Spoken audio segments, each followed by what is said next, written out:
Hello everyone, it's Anton on the go here, and I'm currently at Pearson International Airport in Toronto, waiting to board my next flight on my next vacation for the summer. And welcome, as I literally journey across the globe in search for the most beloved woman in history.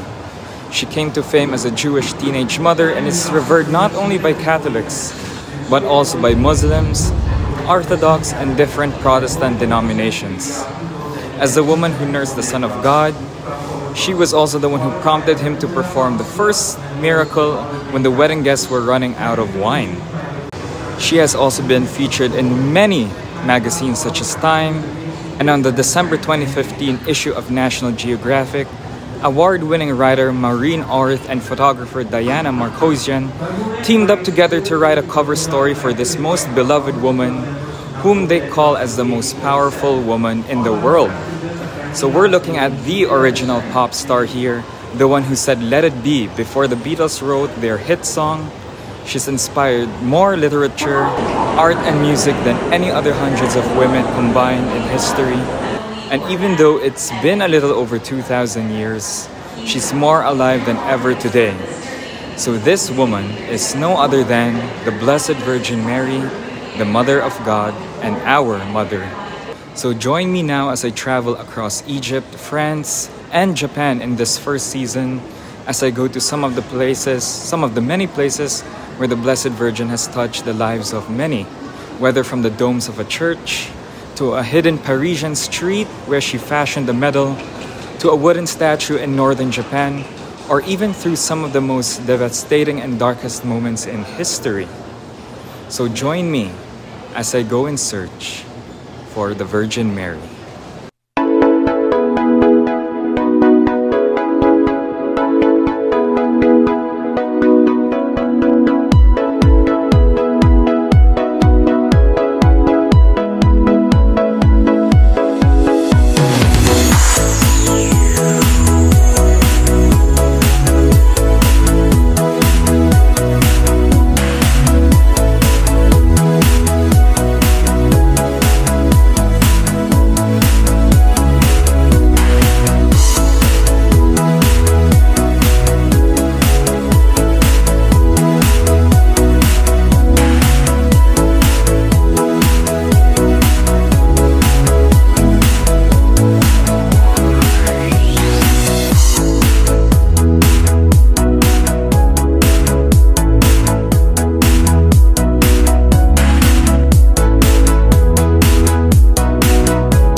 On August 9, 1945, the American military dropped the second and last atomic bomb on the Japanese port city of Nagasaki.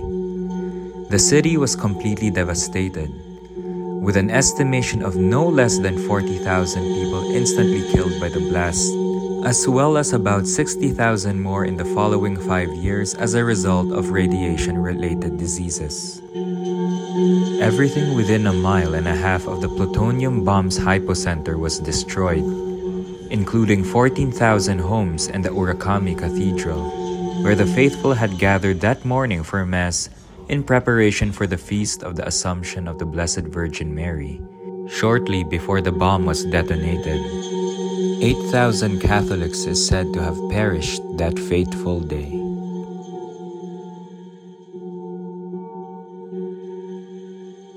While the bombing devastated both the city of Nagasaki and its large Catholic population, there is one place that survived the destruction and remained intact.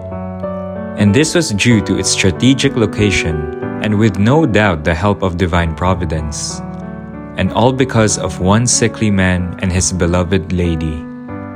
Come with me in this segment of In Search of the Virgin Mary as I visit a Franciscan monastery and Marian shrine, founded and built by one of the 20th century's most famous saints, Father Maximilian Kolbe. Join me as I continue to explore Nagasaki, Our Lady's indestructible city.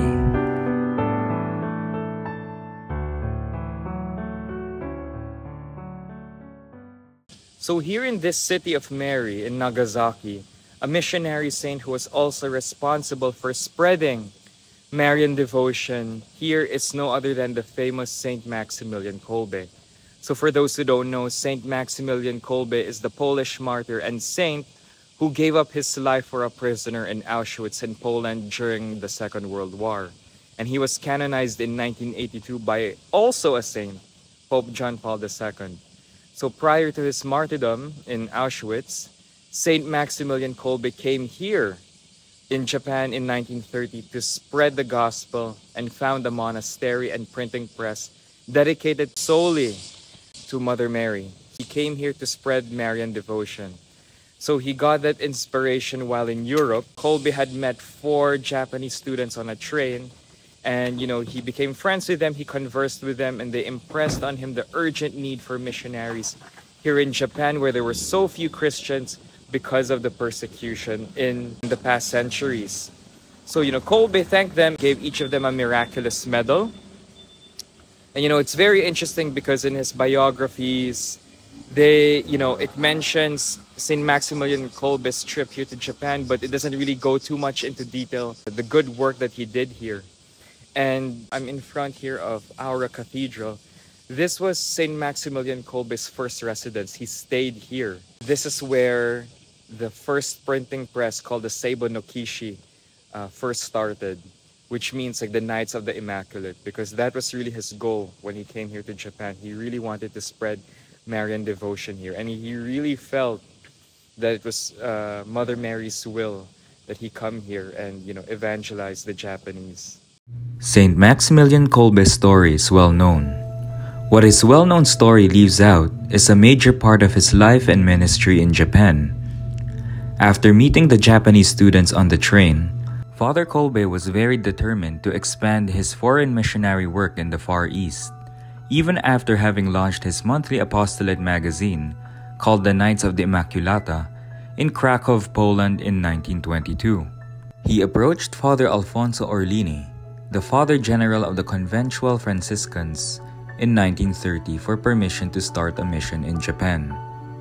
Although he was initially told to go to China instead, Father Maximilian Kolbe remained determined to travel to Japan and arrived in Nagasaki by ship in 1930 alongside a handful of other friars. Nagasaki was a city known for its rich Catholic history. Over the next 6 years, Father Kolbe and the friars would build up Mugenzai no Sono, a literal translation of Garden of the Immaculata, which would later have its name changed to Seibo no Kishi, Knights of the Blessed Mother. Just right around the corner here in Aura Cathedral is a museum, and it's hidden, a museum dedicated to Saint Maximilian Kolbe. And some of his possessions and the things he used are on display here, so let's go check that out.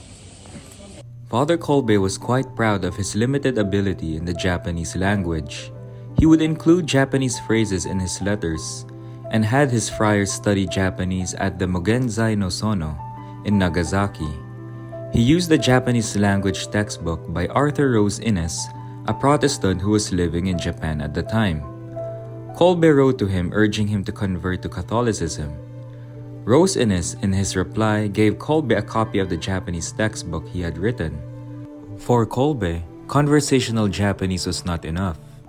He even learned to write some Japanese characters and included them in his Nagasaki diary, which was mostly written in Polish.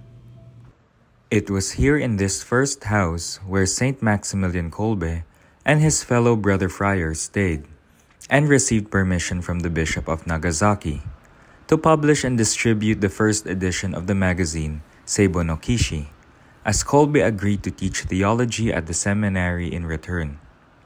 The house is no longer there, except for the fireplace and chimney which the saint used during the winter months.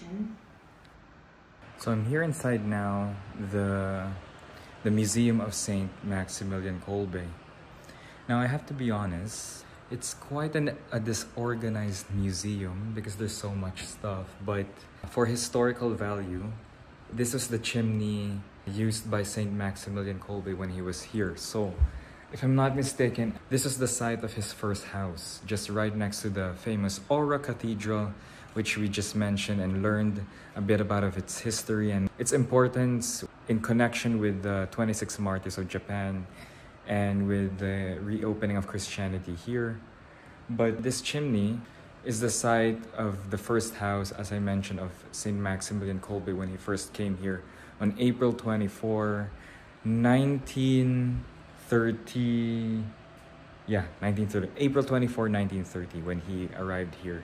So Saint Maximilian Kolbe stayed here for 6 years.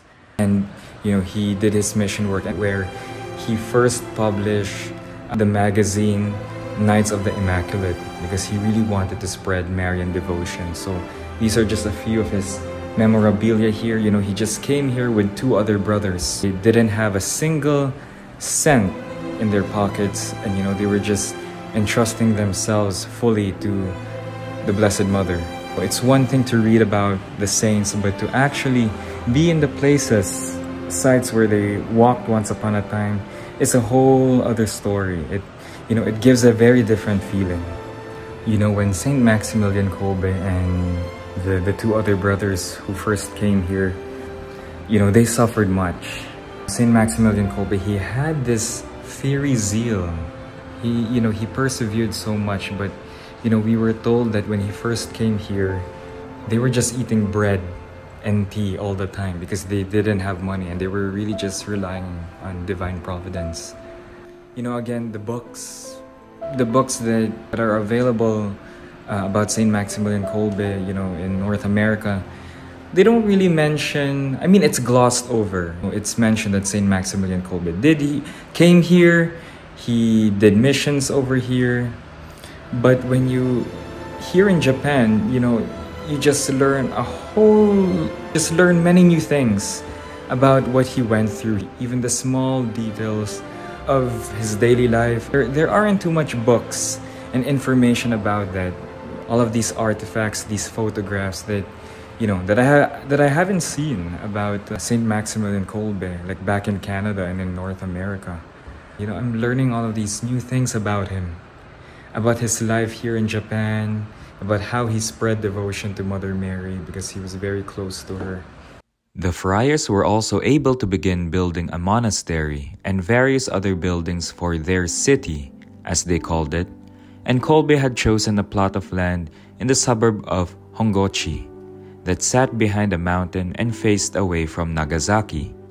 While many originally criticized this placement, it was this strange positioning that would protect the monastery and its missionaries later on.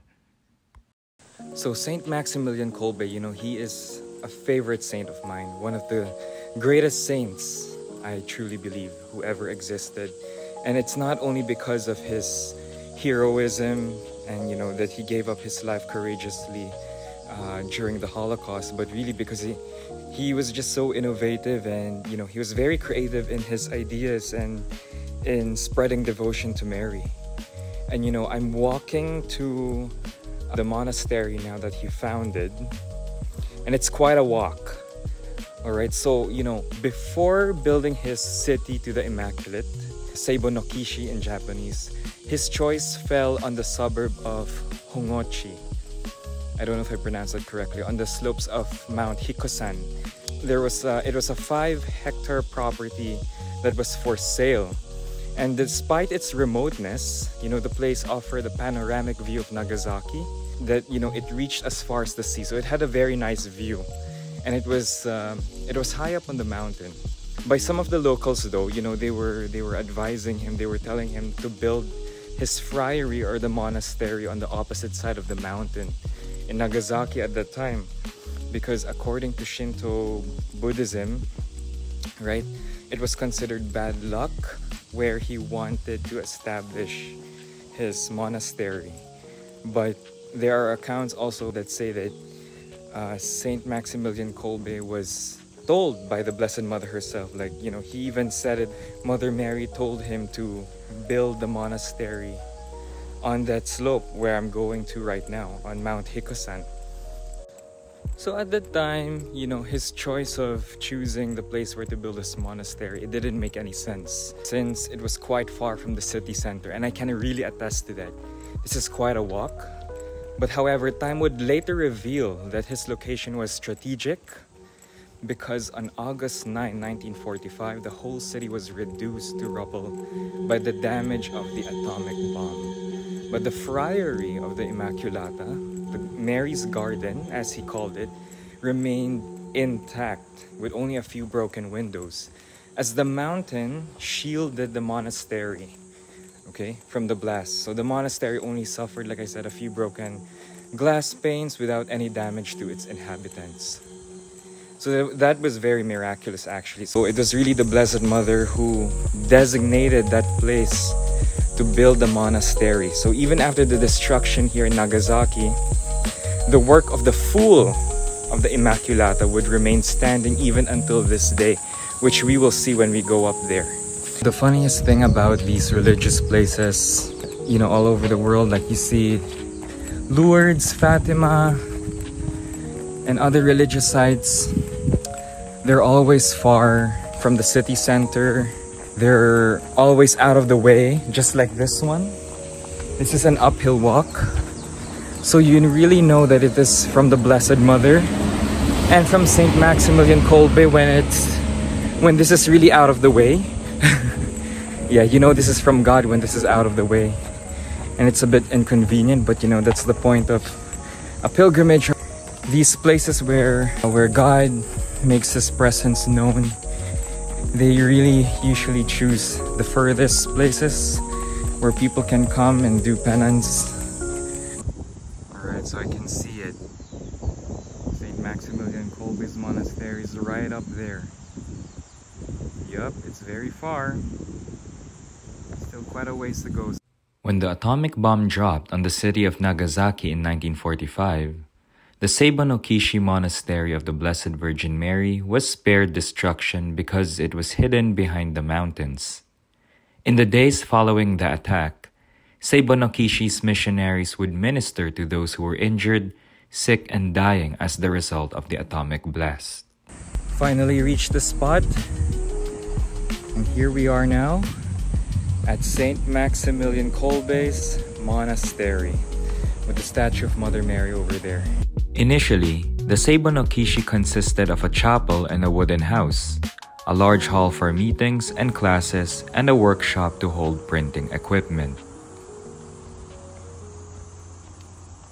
So I'm now inside here, the church, you know, the chapel of the Knights of the Immaculate, the monastery which Saint Maximilian Kolbe built. So in Poland, there is also a very similar convent, the first one, near Pokalanov, if I pronounce that correctly. I don't think I pronounced that correctly, but Saint Maximilian Kolbe also built a city of the Immaculate first in Poland before he came here to Japan, and he also established this monastery. Of course, today it looks very different from what it originally was, but inside there, if I'm not mistaken, is the chapel where Saint Maximilian Kolbe used to say mass and pray inside here, and there is even a relic of him. So let's go and see.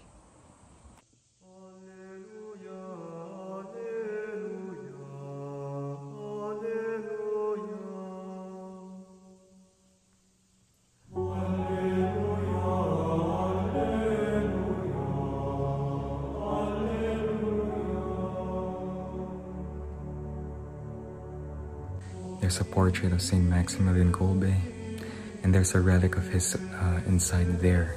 And over here, what I found very interesting, because like what I mentioned, you know, the Knights of the Immaculate, the friars here, they have continued doing Saint Maximilian Kolbe's work of spreading Marian devotion here in Japan. And one of Saint Kolbe's initiatives was through the magazine, the Seiba-no-Kishi, or the magazine of the Immaculate, of Mary Immaculate. And it's so interesting what the friars do here. This is their latest issue of the magazine, August 2024, or their upcoming issue.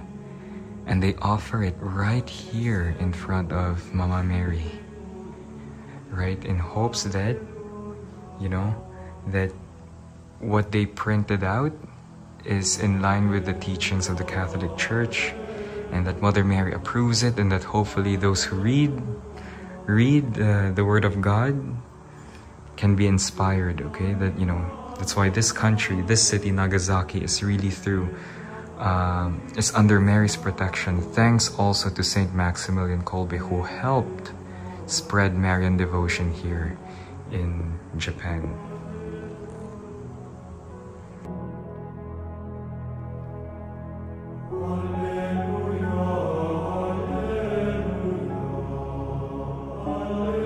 I believe, if I'm not mistaken, this is a part of the hair of a strand of the hair of Saint Maximilian Kolbe. And he is not the only saint who has been here, but right over here is the chair which Saint Pope John Paul II sat on when he visited here in Japan on February 1981. He came here and prayed in this chapel. So a Polish saint prays to another Polish saint. Can you imagine that? Just right here. This is really, really holy ground. But imagine two saints walked right here. They were standing right on the spot. Can you imagine that?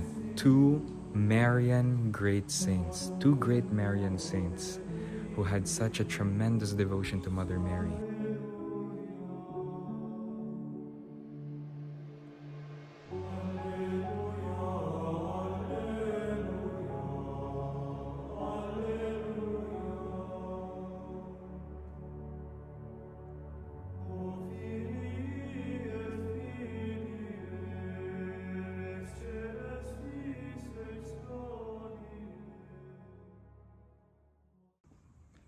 So we are now here in the Museum of Saint Maximilian Kolbe.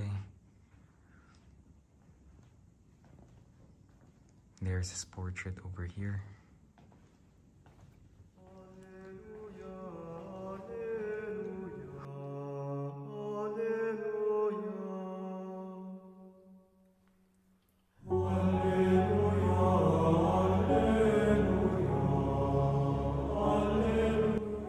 I don't know what to say. I'm really getting goosebumps here. But this was the room of Saint Maximilian Kolbe. And this over here was the desk that he used for 6 years while he was living here in Japan. And there's a photo of him there working. This is very surreal to me because, you know, he's my favorite saint. And I have this very close and great connection to him, Saint Maximilian Kolbe. So just to be inside here in the room where he worked and probably even slept, yeah, it's very surreal. And there's the statue of Mother Mary, as you can see here in the photo. Yes, I think this is the same statue of Mother Mary which he used to look upon when he would work. So if you just really think about it, you know,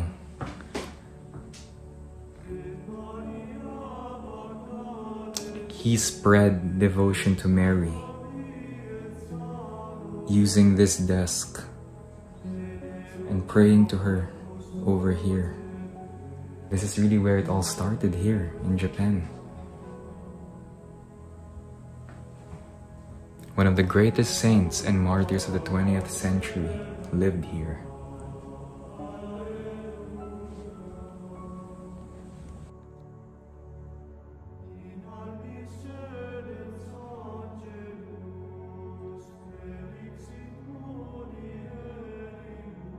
This is really a one-of-a-kind museum, and it displays here all the artifacts which Saint Maximilian Kolbe used.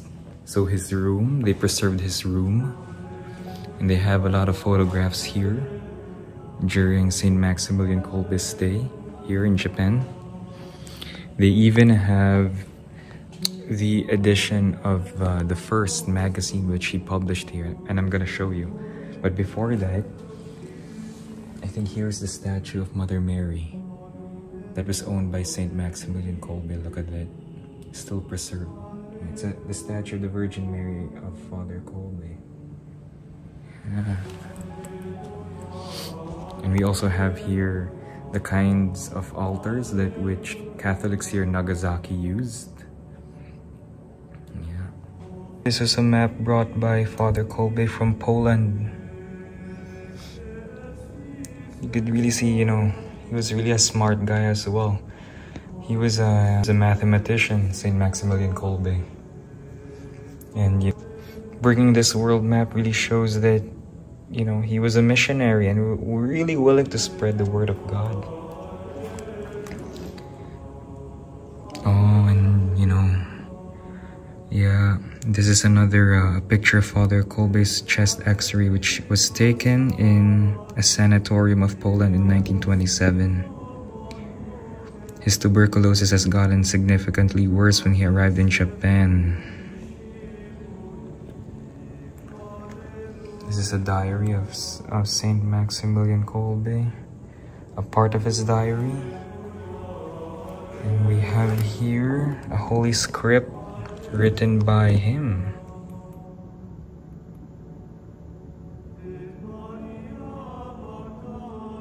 This is also Father Kolbe's habit here in Japan. Surreal. And Father Kolbe's hat.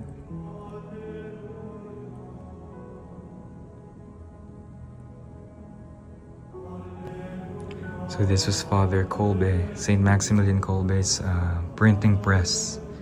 And there's actually even a picture of him here working on the printing press. So a month after they arrived, they started printing the Militia Immaculata, or the Knights of the Immaculate, the Seibo no Kishi. And this was the first printing press that he used. And just a year later, they opened a printing shop. If it's really God's will, it will really happen, honestly. The first edition of the Militia Immaculata here in Japan. 1930, May 5, 1930. A month after Saint Kolbe arrived.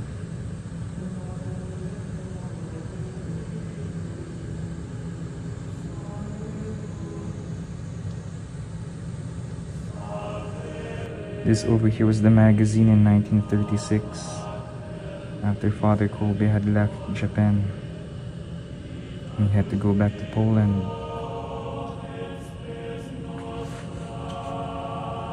And yeah, as the war progressed, the magazine had ceased publication, October 1940. So this is probably the last issue. And the issue after the war, 1946.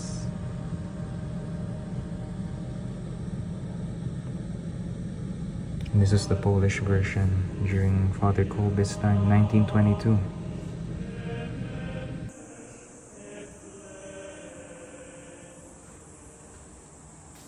I'm going now to the Lourdes Grotto, the Hongochi Lourdes Grotto, which Saint Maximilian Kolbe built during his stay here in Nagasaki during the 1930s.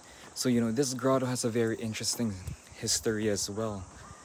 So, you know, it is located above the Franciscan monastery, which I'm climbing, and this grotto is considered as a hidden gem here in Nagasaki. And it also miraculously survived the blast in 1945 because of its location. So while building the friary, Kolbe found a cave and rock formation up here in the mountain that resembled like the one in Lourdes in France. So for those of you who don't know, Lourdes is a name of a small town in southwest France, where from February to July of 1858, the Blessed Mother appeared 18 times to a local peasant girl. And she's also a saint now, Saint Bernadette Suberu. And you know, Lourdes is famous for the miraculous spring water which gushed forth from the ground after Our Lady, after the Blessed Mother had told Bernadette to dig, okay, and to also wash her face in the water. So the water has healed an untold number of people. It's a very miraculous sight, from sickness, from disabilities. And since then, Lourdes has been become one of the largest and most famous of Marian pilgrimage sites around the world.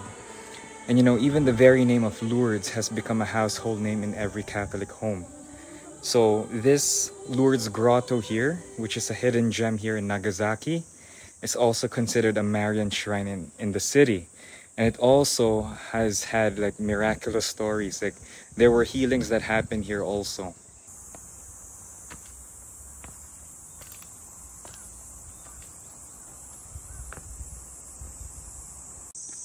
So it's also not a very well-known story, but when Saint Maximilian Kolbe visited the Lourdes grotto in France before he left for his missionary work here in Japan in the Far East, while he knelt in front of the grotto, the original grotto in France where the Blessed Mother appeared, he prayed in secret to Our Lady that he would build a Lourdes grotto for her glory as soon as he arrived here in Japan.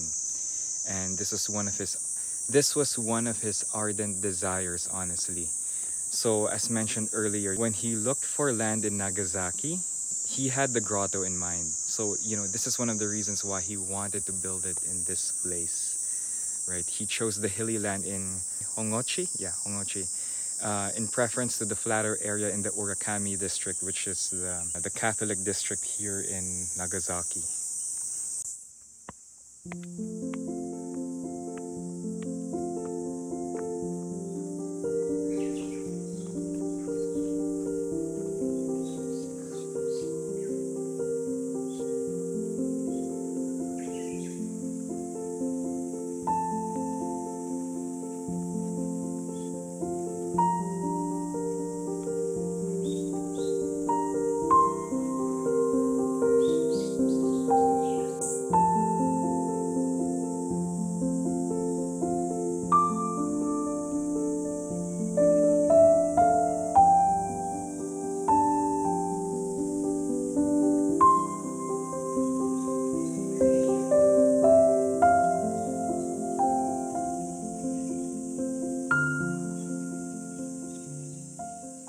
This is a very peaceful place. This is the grotto which Saint Maximilian Kolbe built when he was here. As you can see, it's a very quiet place. You can hear the water. You can hear the birds. This is really in a secluded area. This is at the top of the mountain. So to build a Lourdes grotto, right, first of all, you need to have water, right, in commemoration of the miraculous spring water in France.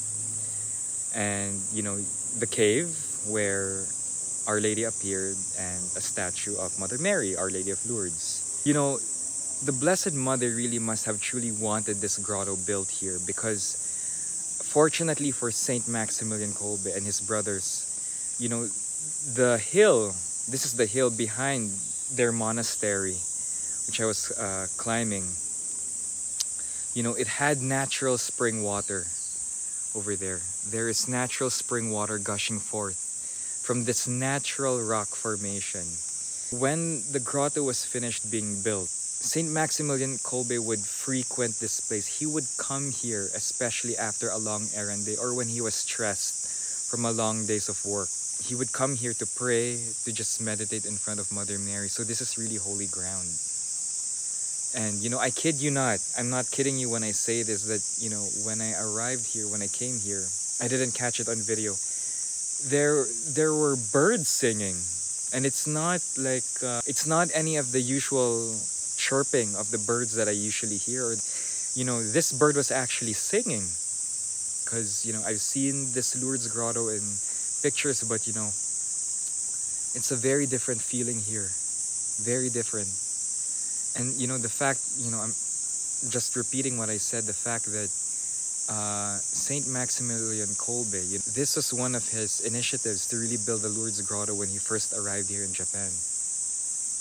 And to really think that this was the place that the Blessed Mother herself handpicked because of the natural rock formation and the spring water that came along with the rock formation. That, you know, Saint Maximilian Kolbe said, you know what? This is it. This is the place where the Blessed Mother wants her grotto built. So this is a hidden gem, a very special treasure here in Nagasaki. It's a bit out of the way, but it's very special here. This is a very, very special place. So for those watching, I highly recommend that you come to this place, encounter Mother Mary here. And I kid you not when I say that her presence can be felt here. Her strong presence can be felt here.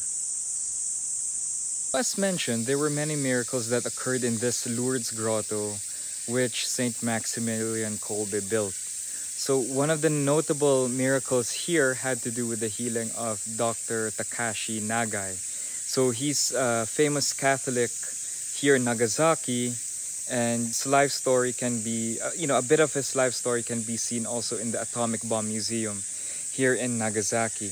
But he was a professor at Nagasaki Medical University and also an atomic bomb survivor. So Dr. Takashi Nagai, he was injured in the neck area by the atomic bomb in 1945. So afterwards, the wound developed into a disease. So, and he consulted a friend, who was also a professor of surgery, he knew a lot about surgery, and he asked him to operate on him. But it didn't heal, unfortunately. So when the doctor was suffering, he received water here from the Lourdes grotto. When he was given this water, Dr. Nagai drank it and he was healed. And, he wrote in his notebook of his joy, he was saying that, Mary's grace was actually given to me. On May 1, 1932, a statue of Our Lady was placed above in the niche of the grotto, and it was here where Father Kolbe found solace during a difficult day's work. Many decades later, Pope John Paul II himself would visit this place as well. After 6 years of missionary work and experiencing several periods of poor health in Japan, Father Kolbe was summoned and asked to leave and return to care for his foundation in Poland in 1936. The best evidence of Maximilian Kolbe's love for the Japanese people, their culture and their language comes from a letter he sent to a friend in Nagasaki after he had returned to Poland. He wrote, I will never forget Japan. Indeed, I always pray for it. I will work with every effort for the salvation of Japanese souls. The Japanese are a people who really search for authentic religion, so they will obtain many graces from the Lord God. After the invasion of Poland and the outbreak of World War II in 1939, Father Kolbe continued to spread Marian devotion through his magazine and every other possible media outlet available at the time, such as the radio. His monastery in Poland became a safe refuge for Jews, and he became an outspoken critic against Hitler's regime. Eventually imprisoned by the Nazis and sent to the Auschwitz concentration camp, Kolbe volunteered to die in the place of another prisoner and was killed on August 14, 1941, the eve of the Feast of the Assumption of the Blessed Virgin Mary. Today, the Seibo no Kishi Monastery and Hongochi Church still exists within Nagasaki and are often open to visitors. The Japanese edition of the Knights of the Immaculata magazine continues to be published by the Conventual Franciscans in Japan, celebrating its 1000th issue in 2021. The issue featured an article on the magazine's history while also giving a nod to its first publication, in which Saint Maximilian Kolbe discussed topics such as the Miraculous Medal and the Immaculate Virgin Mary, the centerpiece of Kolbe's Militia Immaculata, and Neopokalanov mission in both Poland and Japan. Writing to another missionary friar in 1935, Father Kolbe spoke of this deep desire he had. The assimilation to the Immaculate Virgin Mary, to breathe her and to live eternally according to her Spirit, out of much toil and exhausting but fruitful labor, and much, much suffering, and heroic victories, and the sweetness of the name of Mary. One effort alone is essential, that is, Day by day, we must become ever more the property of the Immaculate. When this happens, then everything else will come to us with her. Hence, the Church applies the words of Holy Scripture to her. All good things came to me along with her. The Catholic Church in Nagasaki has gone through tremendous suffering. After the destruction caused by the atomic bomb in 1945, it seemed that everything would be finished, but not at all. God writes straight with crooked lines, as the proverb says. Often the Lord allows events that are incomprehensible to human eyes and which, by some mysterious design, seem to run counter to His own plans. Nevertheless, the saints and the prophets are able to discern something of these divine mysteries, although they are unable to clearly see all their consequences. And this is certainly true, since the very beginning, when Saint Francis Xavier landed here in Japan, to the 26 martyrs, to Saint Maximilian Kolbe. But all had one common thread. They entrusted themselves to the Blessed Mother. As I end this vlog, let us entrust ourselves to the Blessed Mother, who always attends to our affairs, just as she did with Saint Maximilian Kolbe and the Christians that have come before us. The Seiba no Kishi in Nagasaki is a true testament to Our Lady's love for her children. The hand of God had designated that place so that, even after the destruction of Nagasaki, the work of the madman of the Immaculata would remain standing until our days today. We have many atomic bomb moments in our lives where we think all is lost, but Mary assures us that if we only trust in her, we will succeed. Our Lady of the Immaculate Conception, pray for us.